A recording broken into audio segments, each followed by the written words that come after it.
In this video, I'm going to show you how you assemble your larger than Matt character. He doesn't look too big on the video, but he's 24 inches tall. So I'm going to start with my black layer, and I just have him all set out right there, like this on my table. And I'm just going to use this Scotch tape. You can use whatever tape, dollar store tape, doesn't really matter. I am just going to take some pieces, and I like to usually get not too close to the edge because down at the bottom, I'm going to line them up perfectly, hold them together. I don't like to get too close to the bottom because we are going to have a little bit of that showing on the back.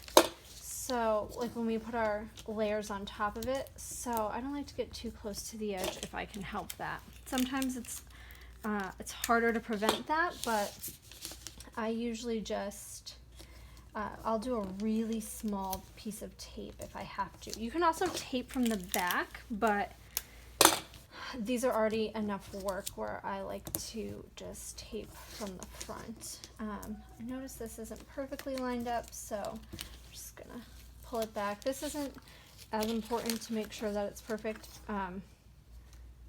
where, you know, moving the tape won't affect it too much because this is really just your base layer and your colors go on top of it. So it's not as big of a deal. Now, the most important thing when making a larger than Matt character to remember is that everything is going to line up really nicely, but before you tape anything down, lay it all out so that you can see it. Now I have my my sliced up pieces open up on my computer so that I can see where everything's supposed to go, just in case I need a reminder. But if you think you're good, then you really probably don't need it. So what I'm going to do first is lay all of my pieces out and make sure they fit exactly where I want them to, and that it's going to look okay. Now what I like to do sometimes for my smaller pieces is I'll keep the frame of this out so that I can lay it back over my Olaf here, and I can lay my pieces exactly. And I'll usually take the pieces out a little bit and lay them on top of that piece of paper over on the side. That just makes it easier to do. You don't have to do that. You can just kind of wing it, which is honestly what I normally usually do. But to show you guys, I wanted to show you that little idea. And I've just got his nose right here, his mouth, and then I'm going to do his body.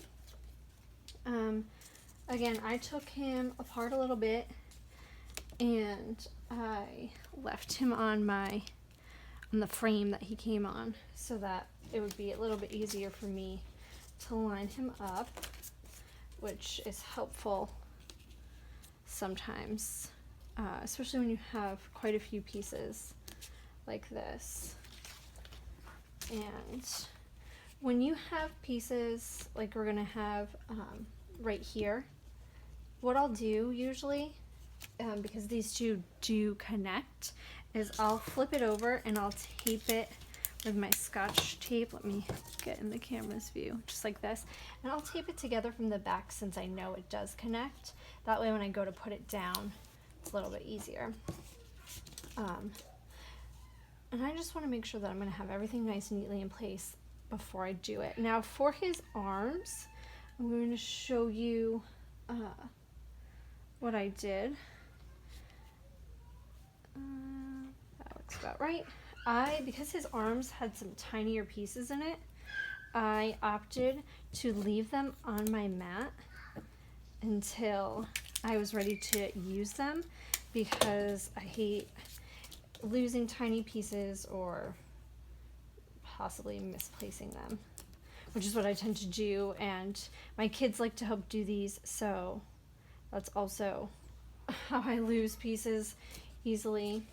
I think I'm a little backwards here on where my pieces go. That's all right.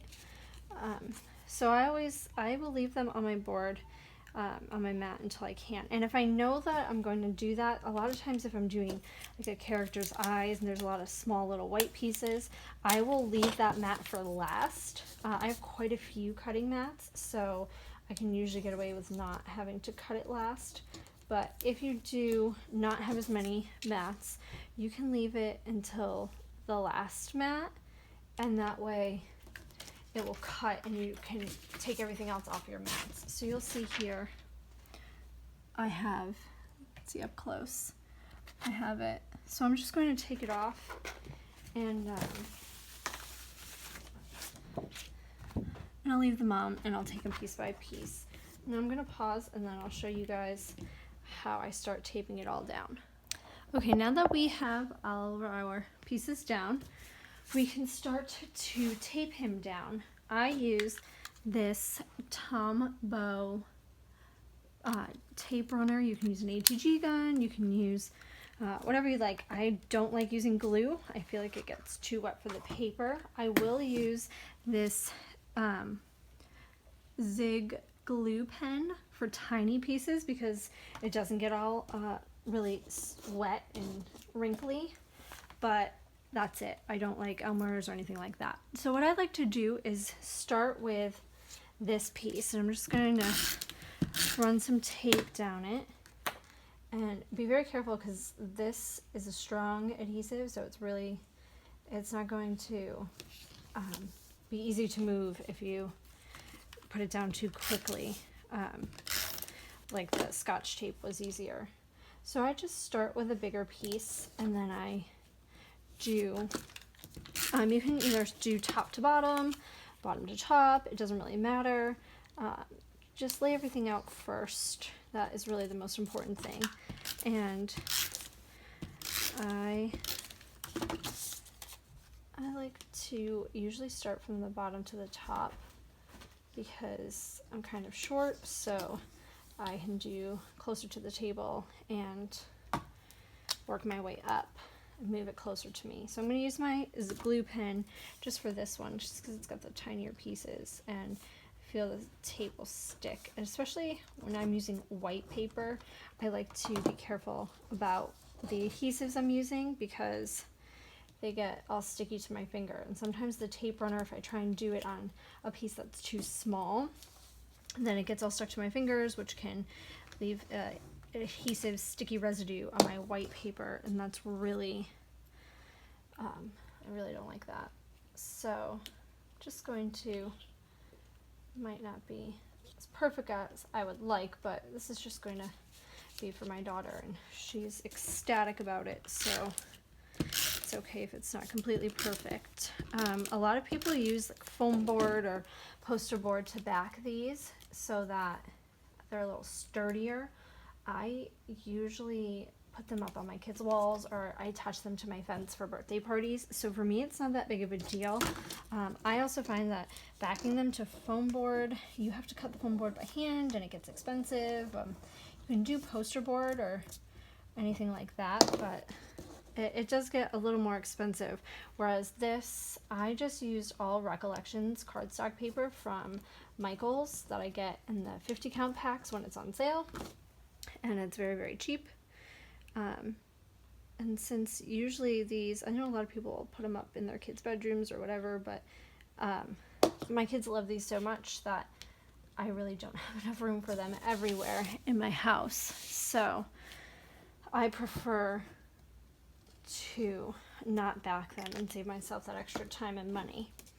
So as you can see here, I'm going to do these smaller pieces before I do that his big whole head, because it's really going to be so much easier since that's one big piece. We're going to want to be really careful with that.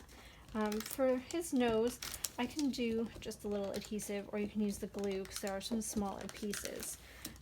But my tape runner will be okay for right now. So I'm just going to tack all of these down, and around his face and stuff, just be careful, go slow, and take your time. And you'll see, I'll hold him up when I'm done. Because I did glue down or tape down the black layer first before putting all of my colored layers on to make sure everything was lined up nicely. I am noticing that you can see some of the tape through the breaks in the layers and the colors. So for that, again, this is for my daughter, so I don't really care about that, but that's why I think it's so important to make sure that you're lining this all up before you really tape everything down so that you can really see. I could have avoided at least most of these tape lines had I done that first, and so that's why I recommend that. But if it's just for your kids and you don't care, and really from a distance, you're not really going to notice. And I'm going to make it a little easier myself, and I'm just going to turn him around.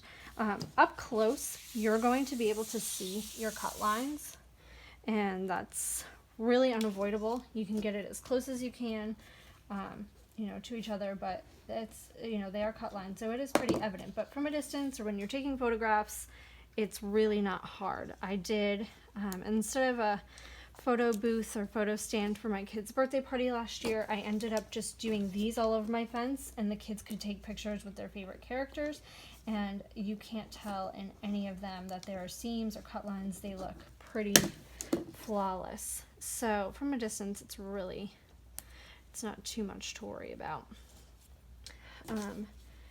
So I'm almost done here, and then I'll hold him up for you. Hopefully you'll be able to see him really well because he's so big, but these really are just some of my favorite things to make. I think they're so cute and they're so fun, and they are time consuming start to finish, but they're so easy. People are intimidated, but they're really so easy. So I'm going to turn him back around.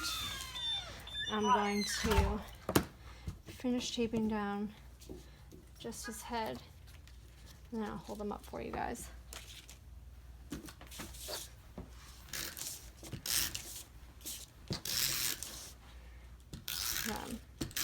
Sometimes if the pieces has bigger pieces and smaller pieces, I'll show you up here. I'll use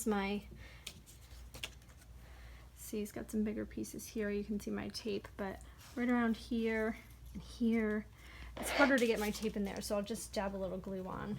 You can mix, that's fine. Put it all together. Because it's a bigger piece, I'm going to really go carefully. I'm going to try and hold it like this so I can lay him down.